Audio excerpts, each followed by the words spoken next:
तो जिंदा है इसलिए हंस मुस्कुरा, रोना धोना बंद कर दे, जिंदगी की नाक में दम कर दे। नमस्कार साथियों, मैं एक अनदर क्लास लेकर आया हूँ। आपसे विनती है कि पूरा वीडियो जरूर देखिएगा, क्योंकि कुछ न कुछ से यहाँ से नॉलेज मिलने वाला है। क्योंकि ये 12वीं के विद्यार्थियों के लिए तो है ही, इसके अलावा जो आरपीएससी द्वारा फर्स्ट ग्रेड और सेकंड ग्रेड उसमें भी हड़प्पा सभ्यता से मतलब एनसीईआरटी बेस इसमें सिलेबस करवाया जा रहा है। तो अगर उनको मेरी क्लास अच्छी लगती है तो वो भी देख सकते हैं।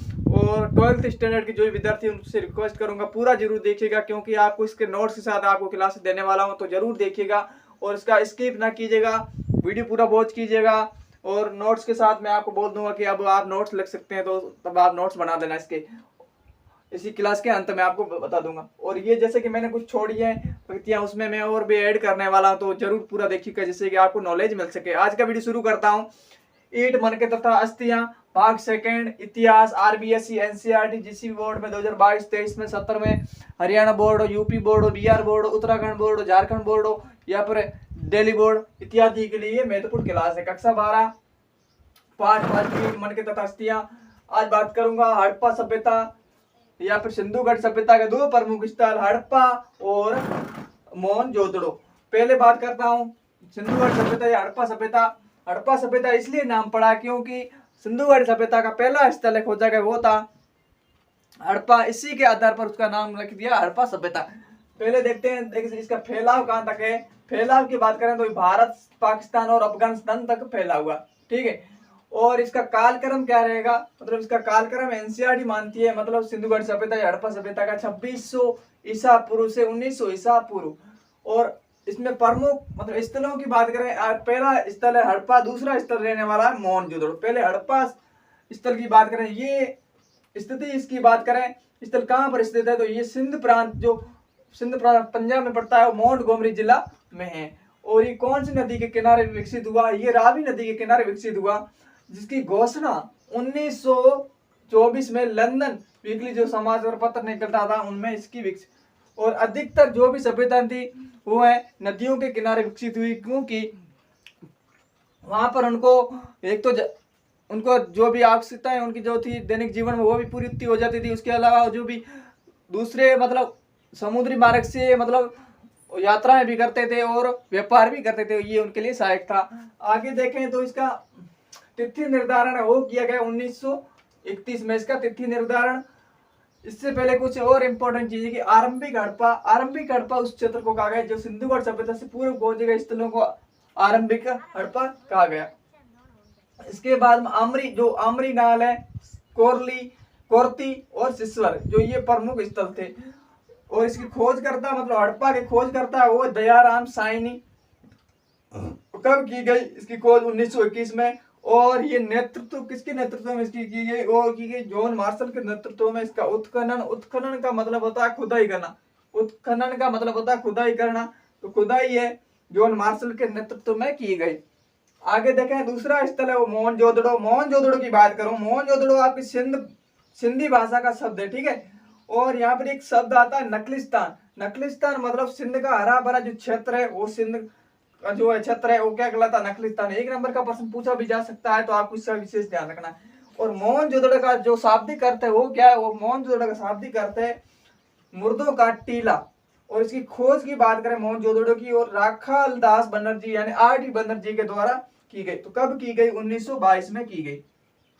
और ये कहाँ पड़ता है, तो ये स्थल है सिंध प्रांत का जो लड़काना है वहां पर ये स्थित है। और ये कौन सी नदी के किनारे विकसित है, ये है सिंधु जो नदी पड़ती है उनके किनारे ये मोहनजोदड़ो विकसित हुआ। इसका आपको विशेष ध्यान रखना है। आगे देखता हूं तो नगर नियोजन। नगर नियोजन की बात करूं, नगर नियोजन जो सिंधु घाटी सभ्यता या हड़प्पा सभ्यता उसको क्या कहा जाता है, नगरीय सभ्यता भी कहा जाता है, या फिर इसे व्यापारिक सभ्यता भी कहा जाता है, या फिर इसे परवर्ती हड़प्पा सभ्यता इसलिए कहा जाता है क्योंकि, और इसके अलावा इसे व्यापारी नगर, इसको विकसित हड़प्पा संस्कृति सभ्यता भी कहा जाता है, क्योंकि ये पूर्णतः विकसित थी। जैसे कि यहाँ लोगों के निर्वाह के तरीके, पहले टॉपिक है लोगों के निर्वाह के तरीके क्या थे, मतलब उनके जीवन यापन के कौन कौन से तरीके से, जैसे कि वो कृषि करते थे सिंधुवासी, और पशुपालन भी करते थे। तो इनका प्रमुख व्यवसाय ये दो थे, कृषि और पशुपालन, इनके दो प्रमुख व्यवसाय थे था। ठीक है। और यहाँ पर फसलों की बात करें तो यहाँ पर गेहूं और जो ये इनके प्रमुख फसलें हैं। और उसके अलावा यहाँ पर दाल, चना और चावल भी यहाँ पर होते थे। और बाजरा भी हुआ है। और बाजरे के प्रमाण कहाँ से मिले? बाजरे के प्रमाण है वो मिले गुजरात। कहाँ से? गुजरात से मिले। इस ये आपको ध्यान रखना है। आगे देखते हैं जो इस दूसरा टॉपिक आता है पशुपालन। पशुपालन की साख से यानी मवेशी की हड्डियां प्राप्त हुई है। मतलब पशुपालन कैसे पता चल सकता है? जो उससे मवेशियों की हड्डियां हैं वो प्राप्त हुई, जिससे यहाँ पता चलता है कि पशुपालन भी करते थे सिंधुवासी। आगे देखते हैं यहाँ से पशुपालन में भेड़ है, बकरी है, भैंस है और सुअर है इत्यादि पालतू जानवर और इत्यादि। और यहाँ पर पालतू जानवर भी थे। और यहाँ पर हड़प्पा सभ्यता के लोग है शाकाहारी और मांसाहारी दोनों प्रकार के लोग रहते थे। दूसरा टॉपिक है हड़प्पा सभ्यता, सिंधुघाट सभ्यता का कृषि प्रौद्योगिकी कैसा था। तो इसमें से कुछ मतलब उसके बारे में देखें तो ये टॉपिक वहां पर आपको कुदाल और हल का प्रयोग, मतलब सिंधुवासी कुदाल के हल का प्रयोग करते जाए। मतलब कुदाल और बैलों द्वारा इनका प्रयोग किया जाता है, मतलब बैल और कुदाल। और मिट्टी का हल है, उनका नमूना कहाँ से प्राप्त हुआ है? दो स्थल है। एक तो बनावली है और जो कहाँ पड़ता है? हरियाणा में। दूसरा है वो चोलिस्तान जो पड़ता है पाकिस्तान में। आगे देखें तो आपको सिंधुघाट सभ्यता, उसमें जुते हुए खेत के साक्ष्यों की बात करें वो मिला है कालीबंगा। और कालीबंगा कहाँ पड़ती है? हनुमानगढ़ कहाँ है? राजस्थान में। और ये कालीबंगा का शाब्दिक अर्थ है काले रंग की चूड़ियां। ठीक है। और यहाँ पर जो भी खेत होते थे समूह के रूप में समकोण पर काटते थे। मतलब इस प्रकार से ये मैंने बनाया समकोण पर एक दूसरे को काट रहा है, इस प्रकार से काटते थे समकोण पर। ठीक है। समकोण पर खेत जुते हुए थे।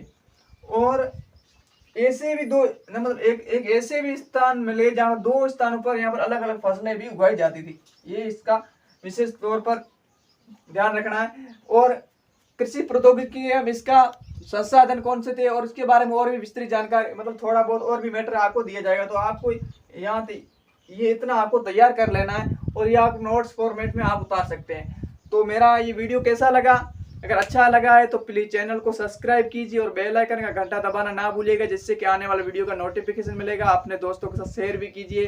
अगर क्लासेज मेरी अच्छी लगती है तो आपको जरूर कीजिएगा, जिससे कि उनका भी सपोर्ट हो सके। तो इसका आप स्क्रीनशॉट लेना चाहे तो अब आप इसका नोट्स बना सकते हैं। स्क्रीनशॉट ले लिया होगा। अगर मिलूंगा तब तक के लिए जय हिंद, वंदे मातरम।